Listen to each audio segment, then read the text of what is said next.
Hello, dear viewers of my video. I hope you enjoy watching it and look forward to your feedback in the comments. I still remember the exact moment I first heard the name Kai Mueller.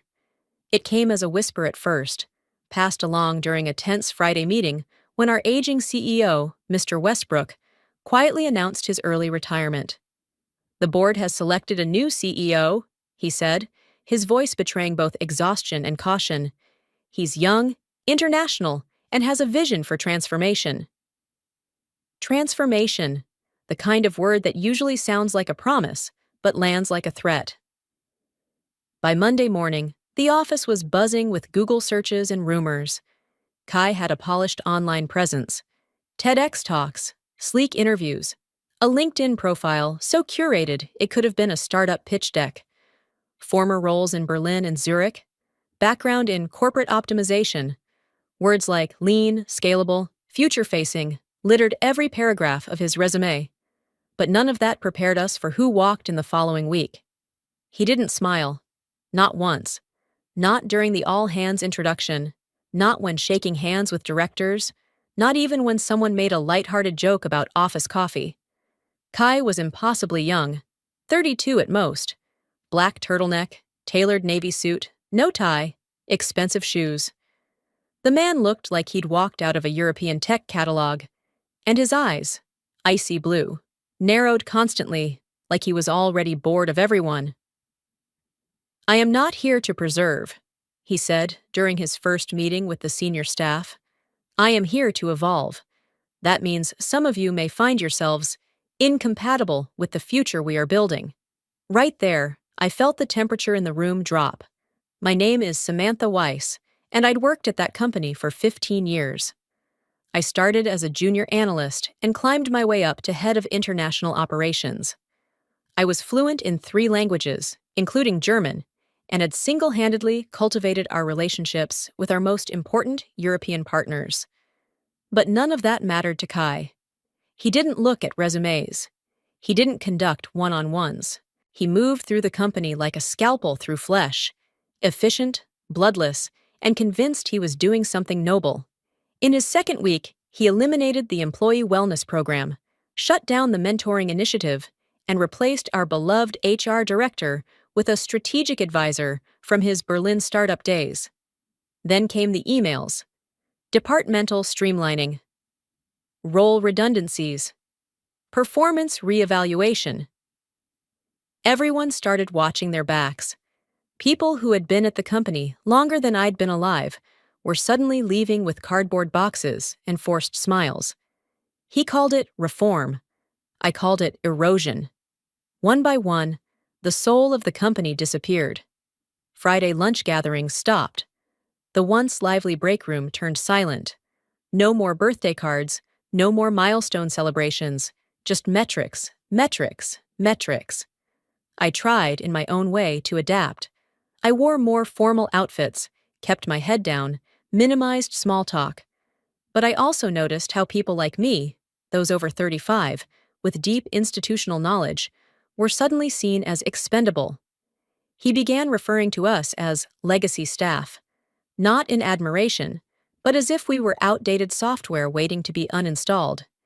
He brought in a new analytics lead from Munich. She was young, sharp, and completely unfamiliar with how we did things. During a joint meeting, she kept referring to our German partners by the wrong names. I corrected her gently, only to be met with an icy glance from Kai. Afterward, he pulled me aside. "Samantha," he said in that smooth, flat voice, "you must understand that emotional intelligence is not the same as strategic alignment. We're not in the business of sentimentality." I stared at him, silent. That was the moment I knew. Dangerous changes were coming, and some of us were already standing on the edge. By the end of Kai's third week, it was clear. This wasn't a reform. It was a purge. It started quietly. Subtle absences. An empty desk here, a closed office door there. No farewells, no emails, just a line on the internal calendar marked transition planning. Those of us paying attention knew exactly what that meant. Margot from finance, gone. 30 years with the company, vanished without even a goodbye message. Raj, who had designed our vendor system from the ground up, transitioned and replaced by a 26-year-old with a flashy title and zero enterprise experience. But the real shift came when they started bringing in the replacements. They weren't necessarily bad people, but they were the same. Fresh-faced, buzzword-happy, all seemingly cut from the same mold. Disruption mindset. Agile transformation. Digital natives. Most had more Instagram followers than actual experience, and every single one of them reported directly to Kai. You could feel the atmosphere changing. Meetings got quieter. Conversations became careful. Colleagues who used to brainstorm freely now second-guessed every word. The creative spark that once defined our team was dimming under a layer of caution. But I stayed calm. I saw what was happening. I just didn't flinch. Because storms don't knock first. They whisper in subtle signs. Like the time my report on German vendor logistics was left unread for 2 weeks. Or how the new procurement director, fresh out of business school, repeatedly scheduled meetings with our Berlin partners, then canceled last minute without even a courtesy email. Our German partners, by the way, were not the forgiving type. I offered to step in, to handle things, to smooth things over like I'd done for years. No response. I was being ignored. Not overtly, not cruelly, just strategically, like I was being phased out. I'd seen it before. The company had done this once before in the early 2010s, during a botched restructuring attempt. But this was different. This was orchestrated with surgical precision. The worst part? My peers, those who'd once shared after-hours wine in the break room or texted gifts during endless budget meetings, were shrinking into themselves, afraid to talk, afraid to associate with someone like me. Someone the new CEO clearly saw as outdated. Still, I didn't panic. I knew better. Because while Kai was busy replacing substance with flash, he was forgetting one crucial thing. This company didn't run on dashboards or motivational quotes. It ran on knowledge.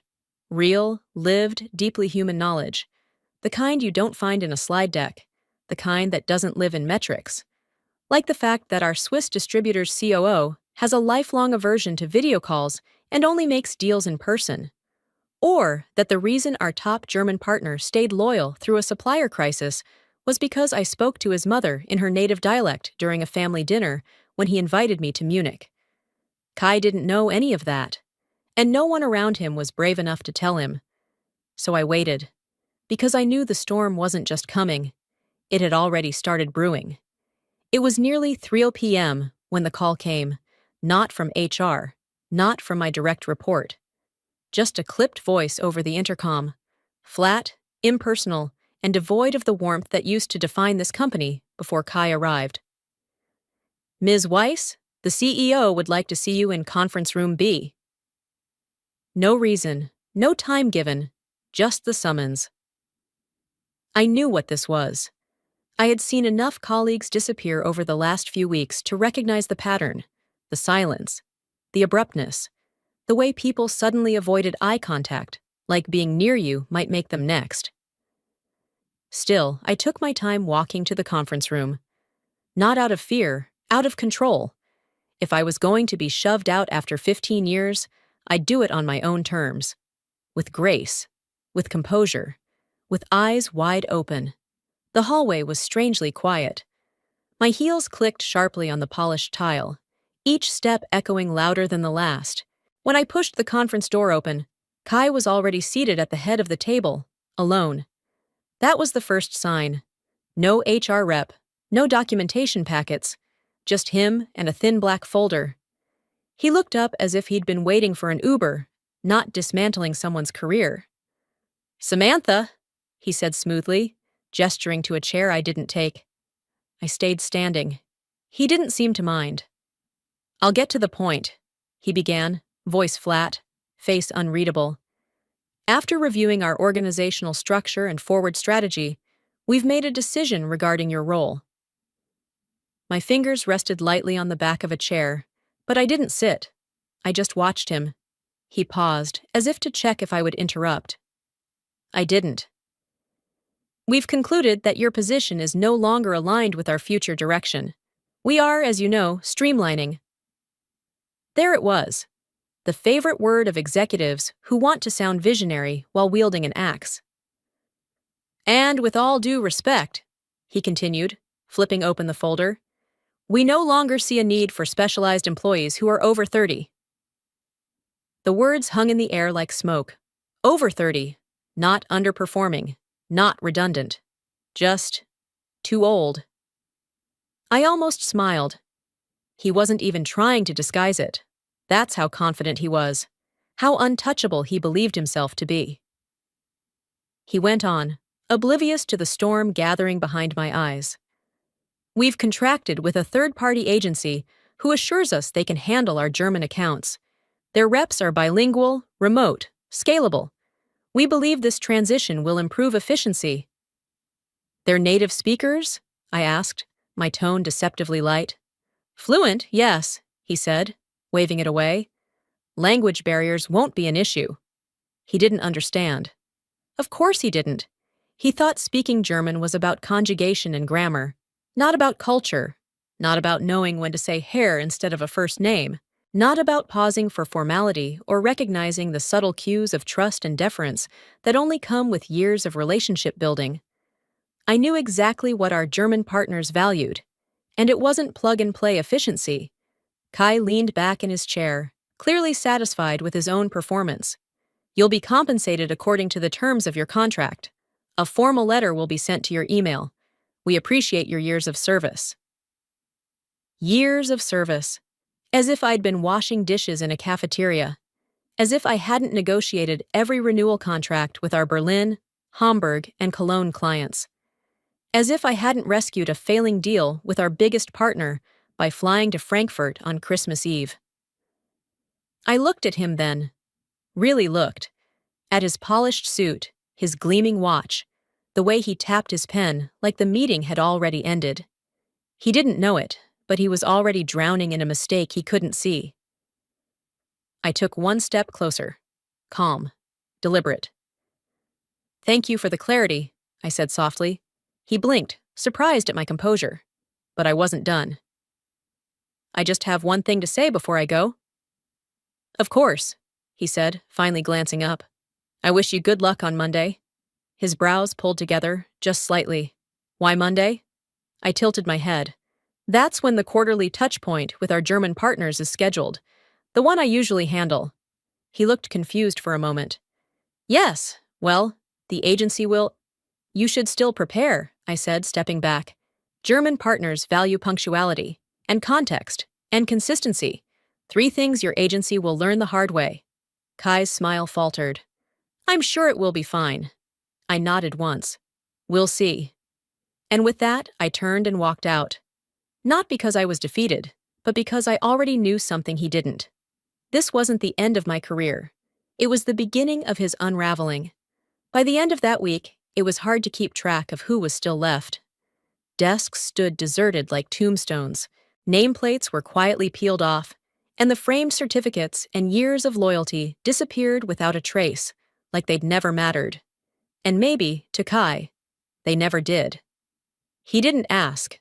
Not once. Not when he fired Ella from accounts payable, a woman who had handwritten a congratulatory card to every new parent in the office for the last 10 years, who kept a spreadsheet in her desk drawer, not for finance, but to track employee birthdays so she could organize small cake gatherings without ever being asked. Kai just called it overhead. He didn't ask what Carlos actually did in our data systems team. Carlos, who spoke so softly in meetings you'd barely notice him, but who rebuilt our internal reporting dashboards from scratch when our third-party software failed during a blackout in 2020.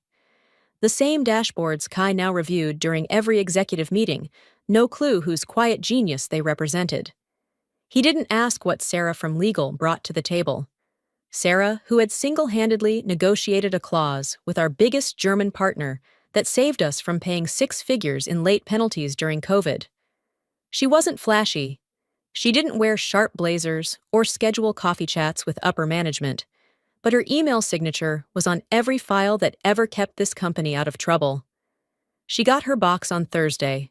No handshake, no recognition. He didn't ask. He never did.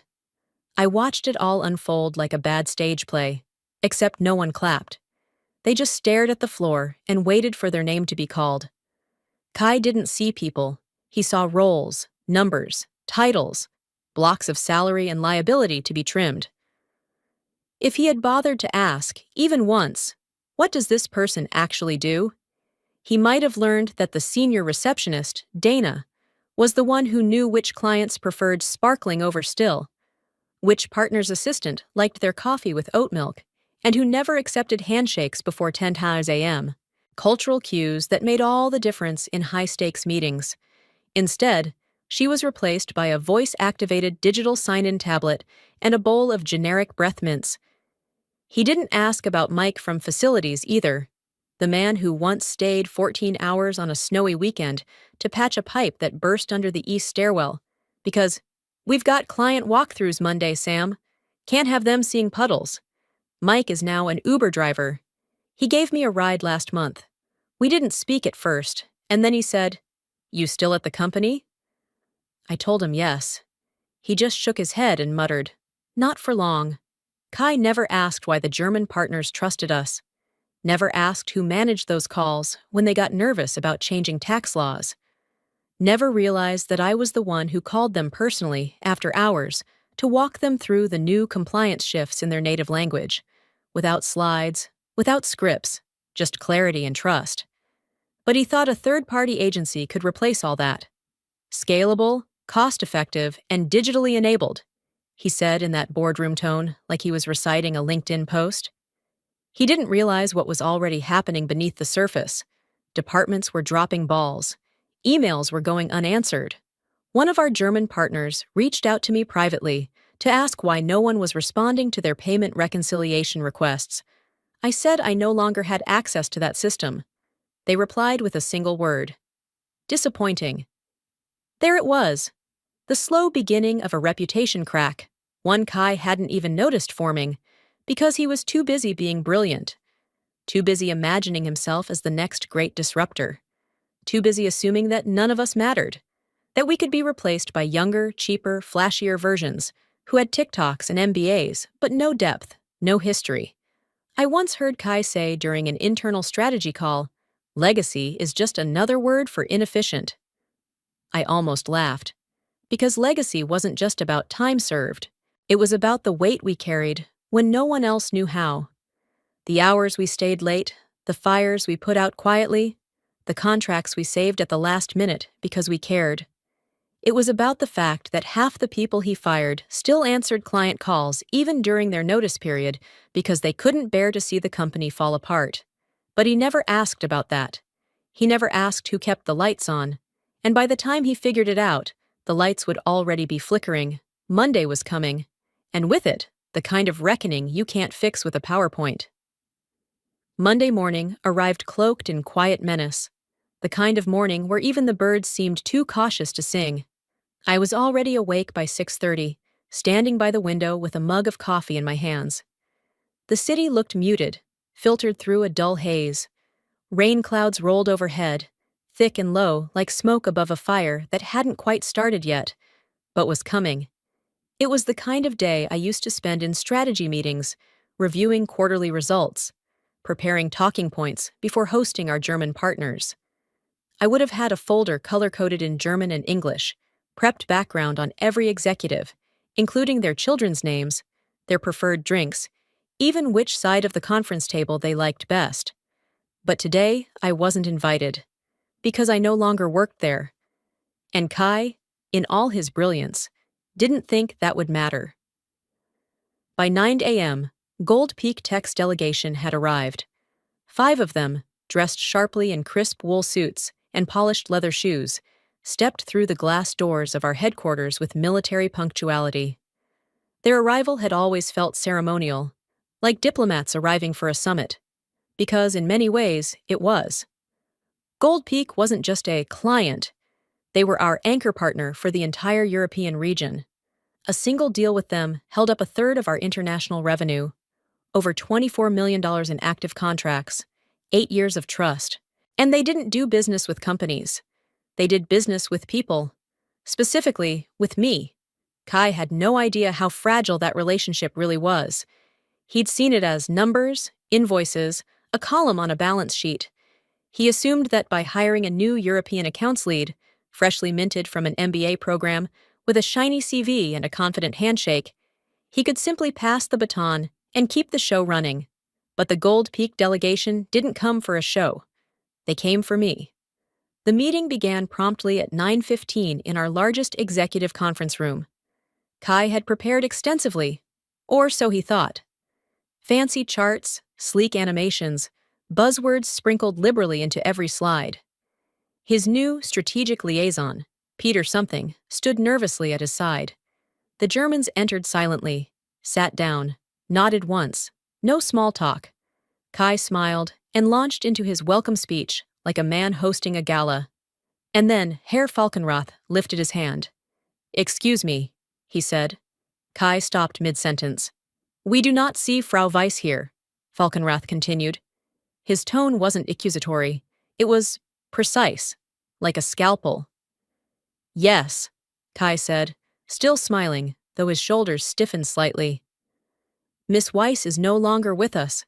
She has moved on to other opportunities." A pause. No reaction from the delegation. "Instead, I'd like to introduce you to Peter Weber, who will be overseeing your account going forward. He's fresh from—" Frau Drexler leaned forward. "We weren't informed of this transition." Kai cleared his throat. "It was a recent decision, but I assure you, Peter is highly capable. He's well versed in—" Drexler turned to Falkenrath and said something in German I didn't hear, but I could imagine. And then Falkenrath looked Kai in the eye and said, "We only want to talk to Miss." The room froze. Peter blinked rapidly, glancing at his notes like they might contain a spell to undo reality. Kai straightened his jacket. "I understand your concern, but Miss Weiss is no longer affiliated with our organization. Rest assured, our commitment to excellence—" "You do not understand," Falkenrath said. "Frau Weiss is the reason we do business with your firm." Kai smiled, lips tight. "Surely the value of the relationship is larger than one employee." "No," Drexler said coldly. "It isn't." Another executive, quiet until now, set his notebook down and spoke up. "Samantha Weiss spoke our language, literally and culturally. She understood the nuances. She built this relationship. When our regulatory filings in Baden-Württemberg ran into conflict, she fixed it. When our supplier collapsed in Bremen, she found a replacement within 72 hours. She has been the bridge between your company and ours for almost a decade." Peter opened his mouth to speak, but didn't. Falkenrath stood slowly, buttoning his coat with practiced calm. "We consider her dismissal a breach of trust. We are terminating our agreement, effective immediately." Kai stood up.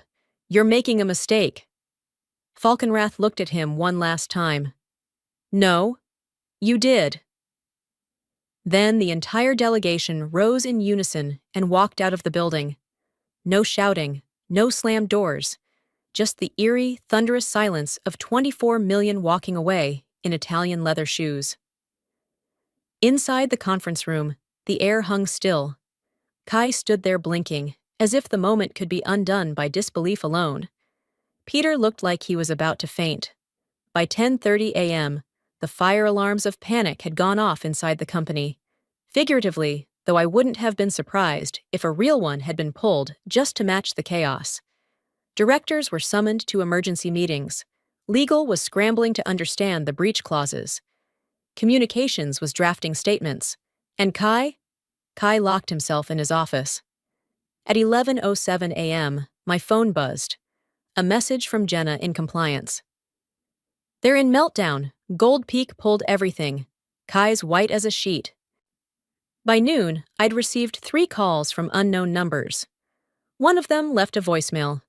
"Miss Weiss, this is Thomas Becker from Gold Peak Tech. We would like to speak with you directly, at your convenience." I didn't answer.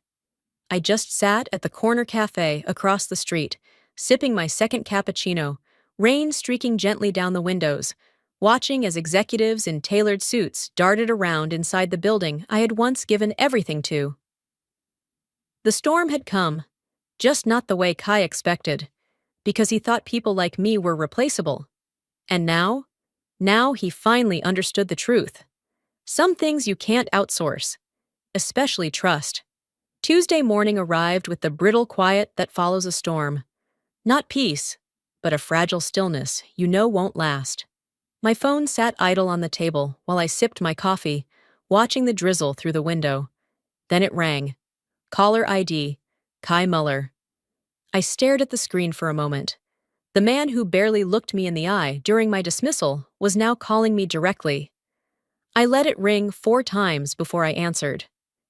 "Samantha," he said, voice low and tight, like someone trying to sound composed while standing on a crumbling ledge. "Thank you for taking the call." I didn't reply. "I'd like to meet with you today, in person."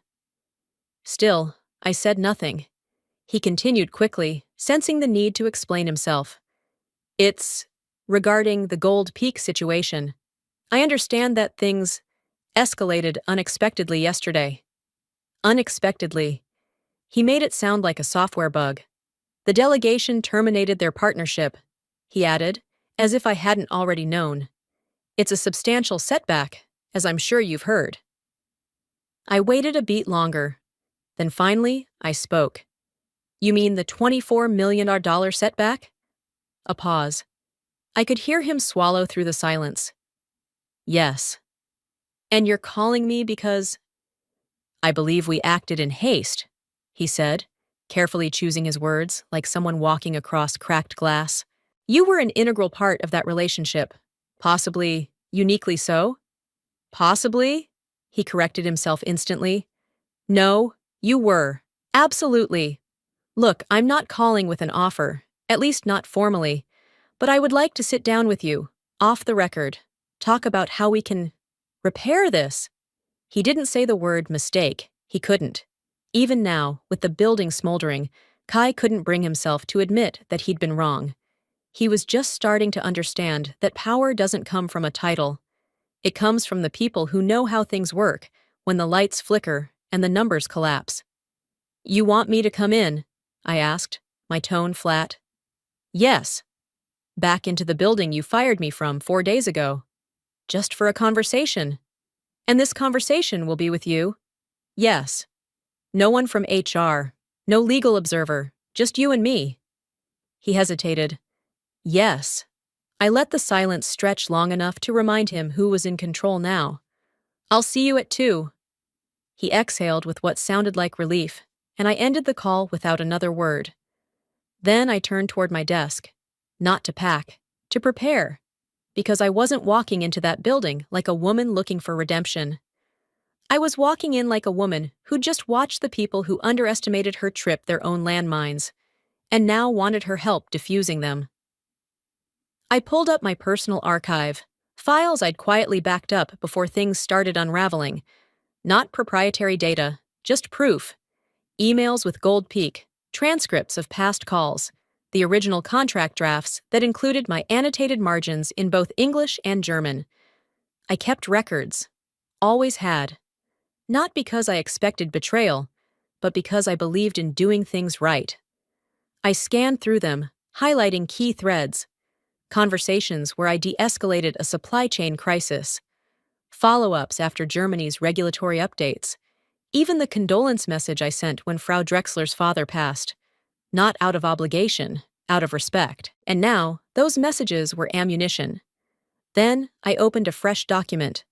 At the top, I typed, "Terms of engagement," because if Kai thought I was walking into that meeting to give free advice, he'd learn quickly that I hadn't survived 15 years in international business by being generous to the men who called me outdated. By the time noon rolled around, I had my binder. A digital copy of every critical moment he'd erased with one snap decision. I also had a folder. Empty, but thick enough to make him sweat when I placed it on the table. I dressed like I was signing a merger. Navy blazer, gold necklace, confidence pressed into every seam. Not a woman begging for a job. A woman with leverage. As I left my apartment, the rain had finally stopped. But inside that office, a different kind of weather was waiting. and I was about to bring the thunder. They called it a temporary engagement, but we all knew what it was. A silent admission of failure. The same man who looked me in the eye and said I was no longer necessary had called me back. Privately, discreetly, under the title of independent consultant. No public announcement. No welcome back email. Just a calendar invite, a visitor badge, and a whispered escort through the back entrance at 9 a.m. sharp. The new receptionist didn't recognize me. She barely looked up when I walked in, but a few of the old ones did. They stared, not with judgment or pity, but with something closer to hope. I was back. Not as a peer, as a quiet reckoning. Kai had reserved a glass office for me at the end of the executive wing. Minimalist, sparse, the kind of space you give to someone whose presence you both need and resent. It was perfect. From there, I could see everything. HR across the hall, sales 2 doors down, procurement scattered along the far side, half the desks still empty from the last round of cuts. The atmosphere was brittle. The energy, the kind you only find in companies that are bleeding quietly, was unmistakable. People whispered more than they spoke. Coffee breaks were shorter, eye contact rarer. Everyone moved like they were expecting the floor to disappear beneath them at any moment. And I just sat there, watching, observing, not speaking unless asked. Kai stopped by within the first hour. He hovered at the doorway with a tight-lipped smile. "Samantha," he said, arms crossed awkwardly. "Everything you need?" "Everything's fine," I said. He gave a small nod. "Good. Just let me know if anything comes up."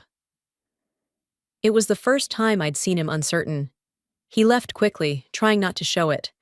That was the last real conversation we had that week, but I didn't need to speak to him to do my job. I had system access. Not full control, but enough. Enough to trace where the rot had started. The vendors ignored. The compliance checkpoints skipped. The contracts misfiled, and in some cases, completely mishandled by the 20-somethings he brought in to streamline operations. In the first 48 hours, I found 6 active international accounts flagged for non-compliance. I fixed 3 of them myself, silently, without ceremony, and let the other 3 stew. I wanted him to feel the drip of instability without knowing where it came from. And while I rebuilt the mess, I began building something else. A dossier. Nothing flashy, just a collection of truths. Emails that showed missed follow-ups. Internal threads where managers begged for guidance and got silence. Evidence that 3 critical client contracts had auto-renewal clauses set to expire, and no one was tracking the dates. All of it added up to one thing. Kai's authority was paper-thin. And soon, others started noticing too. On Wednesday, I got a discreet message from Lily in international procurement. "Hey, can I run something by you? There's a weird clause in the Valencia contract and no one seems to know who to ask." On Thursday, 3 former clients replied to my outreach messages, not with questions, but with relief. "We've missed you." "Finally, a voice we trust." "Please tell me you're back." I didn't correct them, let them assume what they wanted. It helped the plan.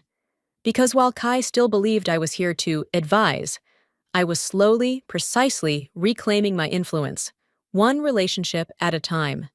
And I didn't stop there. I started making calls in the evenings. Quiet, direct conversations with old partners. Not to poach, not yet. Just to test the waters, to hear their tone, to gauge how deep their frustration ran. I heard the same refrain over and over. "You built this relationship, not your company." When you left, the partnership changed. "We're open to conversations, if you're the one having them." By Friday, I had a private list of 8 high-value accounts ready to leave the company if I gave them the signal. I didn't. Not yet. Because I wasn't here to burn bridges. I was here to take control of the river. Kai walked past my glass office twice that day. Both times, he slowed slightly. Not enough to speak, just enough to glance in and see me working. Head down. Calm. In control. What he didn't know What he couldn't possibly suspect was that every keystroke, every calm email, every helpful solution I provided to keep things afloat was also another line in a report I was preparing. Not for him, but for the board. Because Kai had brought me back thinking I would save him, but I hadn't returned to be his crutch. I had returned to be his consequence. Friday evening descended slowly, pressing its quiet against the windows of my temporary glass office. The building had thinned out by then, most employees slipping away early, eager to distance themselves from the wreckage of the week. But I stayed. Not because I had work to finish, because I had one call left to make, the most important one of all. I sat at the desk, the office lights dimmed to a soft glow, and stared at the screen of my phone. On it, a single contact. Herr Klaus Falkenrath, Gold Peak Tech. For nearly a decade, we had spoken regularly. Calls, in-person meetings, quarterly briefings, sometimes even a glass of Riesling if we were both in Munich. There had always been respect, professional, yes, but also human. Earned. Real. I inhaled once and pressed dial. It rang only twice before he picked up. Falkenrath, he said in that clipped, efficient way he always answered business calls, like every word was already part of a negotiation. I switched instantly to German. Herr Falkenrath, es ist Samantha Weiss. There was a pause. Then, Frau Weiss. His tone shifted subtly, from formal detachment to something warmer. He didn't sound surprised. If anything, he sounded like he had been waiting for this call. I hope this isn't a bad time, I offered. Not at all. There was something behind his voice. A hint of relief, maybe, or restrained curiosity. I sat back in my chair, fingers lightly touching the edge of my desk. I wanted to reach out personally. I owe you an apology. You owe me nothing. No, I said firmly. I do. What happened during your visit? Being met by people who didn't understand your business, who couldn't even pronounce your names correctly, that wasn't just a misstep. It was disrespect. To you, to your team, and to the years we spent building something meaningful. He was silent again. But this time, the quiet felt heavy. Not cold. I continued. I was removed from my position without warning. No transition. No explanation offered to our partners. It wasn't my choice, and it certainly wasn't handled with the professionalism you deserve. We suspected as much, he finally said. My breath caught slightly. Everything felt off, he added. The lack of communication, the sudden change in tone, the absence of someone who actually knew our systems, our people, our expectations. That absence was deliberate, I said, voice steady. The new CEO, he believed I was too specialized, too old, too loyal. That's not a weakness, Falkenrath replied. I know, but he didn't. There was another pause, then the rustle of papers on his end. I've heard that several of our mutual partners are reconsidering their engagements, I said carefully. Some are speaking with your competitors. They already are, he said plainly, and with good reason. I let that truth hang between us. Then I leaned forward. I'm considering joining one of those competitors. He was quiet, but I could almost feel his attention sharpening through the phone. Leinhardt and Kiel? He asked. I didn't answer immediately. Instead, I said, I've been contacted. They've been respectful, curious. They want someone who understands cross-cultural operations, someone who listens before they automate, someone who can speak to their clients in more than just language. And would you go? He asked. If it meant continuing the kind of work we started, yes. He didn't respond right away, and that was typical of him. Klaus never rushed to fill silence. He allowed space for wait. Finally, he said, Then I will tell you something you should already know. I waited. You are the relationship, not the company. You. That's why we stayed. That's why we signed. And that's why we walked away. I exhaled slowly. In our world, he continued, loyalty is a currency. And you've earned more of it than your former employer ever understood. I blinked back a rush of something hot behind my eyes. Not sadness, not gratitude, something fiercer. You should do what is best for you, he said.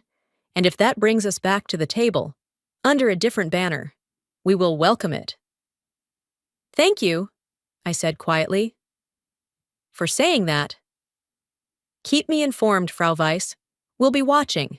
The line clicked, and I sat in the silence that followed, staring at the city outside. He hadn't just accepted my apology. He'd endorsed my departure. The final thread tying me to the company was gone. What remained was clarity. Kai thought he'd brought me back to fix his mistakes. But what he didn't realize was that the real fix was leaving, with everything I'd built following behind me. You never notice the cracks right away. They begin quietly, hairline fractures beneath polished surfaces, a missed email here, a late payment there, someone forgetting to forward an agenda, a meeting where a familiar voice is conspicuously absent. At first, no one says anything. They assume it's just stress, post-restructuring fatigue, something that will smooth itself out. But soon the cracks widen, and then the glass starts to fall. By the second week after Gold Peak's exit, the mood at the company had changed completely. Not just tension, but erosion. A slow, visible disintegration of confidence, morale, and leadership. Everyone felt it. The sparkle was gone. Conversations were clipped. Laughter, once echoing through open workspaces and across collaborative lounges, had been replaced with silence, punctuated by the occasional resignation email ping. At first, it was one or two people. A junior finance analyst who'd been here 3 years, a client manager who just had her 5-year work anniversary, a bilingual customer service rep who quietly cleared his desk at 6:30 p.m. and never came back. Then it became 10, then 20. By the end of the month, nearly 40 employees had submitted formal resignations, some mid-level, some senior, all talented. Many walked straight into roles with competitors who were eager to snatch up displaced talent.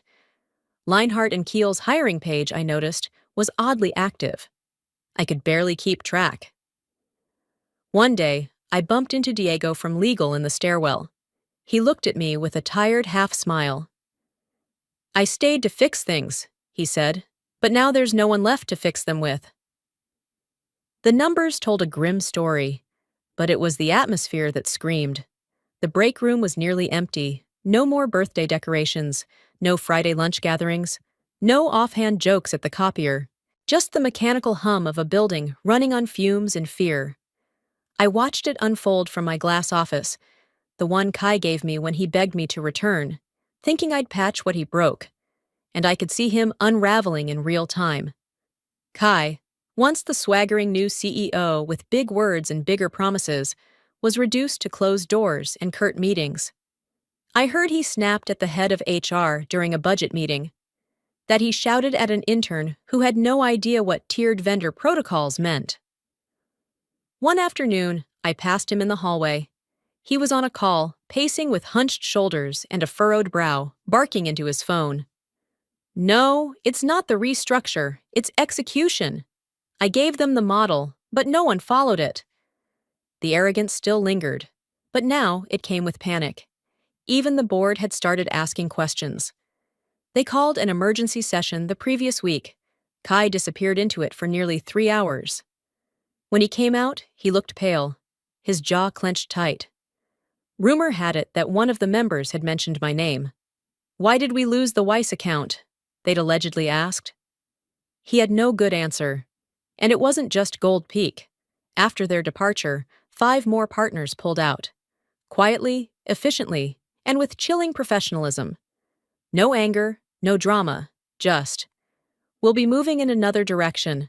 Because they weren't just severing contracts, they were severing trust. And as each contract ended, the weight on Kai's shoulders grew. The promises he made to investors, to the board, to himself, that he would make this company leaner, stronger, smarter, were now unraveling publicly, graph by graph, headline by headline. The industry noticed. Trade publications began posting speculative articles. Crisis at Coreline Global. Did the CEO move too fast? From restructure to ruin. What happened after the layoffs? Some were polite, others were brutal. And quietly, my name appeared more often. Not by me, by sources. Samantha Weiss, former strategic lead on international accounts, was let go just days before the Gold Peak fallout. Insiders suggest Weiss's departure triggered a wave of mistrust among EU partners. I never commented. But I didn't have to. I saw the shift in emails, the way even internal staff now reached out to me, not Kai, when they had questions about the fallout. Not to gossip, just to understand, to find clarity, to find a grown-up in the room. And through it all, I said nothing publicly. I just watched. I kept building my contacts, strengthening alliances, preparing the exit strategy that would take me not just away from this broken machine, but towards something better. Kai had fired me because he thought I was old, specialized, unscalable. But now the company was collapsing under the weight of its own arrogance, and I was the one with options. Because when you destroy the people who built your bridges, don't be surprised when your kingdom floods. And in that rising water, I was already sailing out. The day I chose for our final conversation wasn't arbitrary. I waited. I waited through the bleeding of accounts, through the unraveling of departments, through the hushed resignations and the cold limp emails titled, "Moving On." I watched from the glass, from the shadows, as Kai tried to patch the hull of a sinking ship with buzzwords and bravado. I waited until there was nothing left for him to cling to, but the illusion of control. Then I asked for a meeting. I didn't frame it politely. I didn't soften the language. I simply told his assistant, Samantha Weiss, 1 meeting, 15 minutes. He owes me that much. She didn't argue. No one argued with me anymore. At 9:45 a.m. on a gray Thursday morning, I walked into Kai's office for the last time. He was seated at his desk, looking like a man holding his breath. The room that had once exuded sterile modernity, glass, chrome, cold blue light, now felt like a bunker. Claustrophobic, defensive. He gestured to the chair across from him. I didn't sit. I placed a slim black folder on his desk. He looked at it, then up at me. "I know what that is," he said. "Then this won't take long." I paused, not because I was nervous, because I wanted the weight of the silence to settle over him like fog. "You made a mistake," I said. He gave a sharp exhale. "We've all made mistakes." "No," I said. "You made the mistake. You fired your infrastructure. You fired your trust. You fired the only person your biggest partners didn't just tolerate, they respected. You were one employee. I was the relationship," I snapped, voice sharper now. "Not the platform, not the CRM, me." He bristled, tried to regain composure. "If you wanted revenge, congratulations. You got it." "This isn't revenge," I said quietly. "This is consequence." He sat back, eyes narrowed. "You stole our clients." I smiled slightly. "No. You lost them. They followed the only person who ever treated them like more than a revenue stream." "Is that how you justify it?" he asked. "That you're some martyr for professionalism?" "I'm not justifying anything," I said. "I'm explaining it. You want to know why this company is collapsing? Why your inbox is full of polite terminations and internal resignations? It's not the market. It's not disruption. It's you." His jaw clenched. "You'll regret this, Samantha." That was when I laughed. Just once. Low. Direct. "No," I said. I leaned forward, palms flat on the glass surface between us. "You will." His expression faltered. "You'll regret ignoring the warnings. Regret gutting your own structure and replacing people with spreadsheets. You'll regret thinking experience is expensive and arrogance is currency. You'll sit in this office, surrounded by emptiness, wondering when the collapse started." I tapped the folder. "And then you'll remember it started the day you let me go." He said nothing. What could he say? Every denial, every defense had already crumbled. I turned to leave, but paused at the door. "For what it's worth," I added without looking back. This didn't have to happen. You could have had a team, a legacy. Instead, you chose a throne in a burning tower. And then I walked away. I left the building with nothing in my hands and everything at my back. Outside, the sky was a moody steel. Not raining yet, but it would. My phone buzzed in my coat pocket. A message from Leinhart and Kiel. "Welcome aboard, Samantha. The team is thrilled. Let's build something real." I looked up at the skyline, breathed in, and smiled. Not because I'd won, but because I'd survived, with my name, my work, and my dignity intact. Kai thought he ended my story. But really? He only made the sequel more interesting.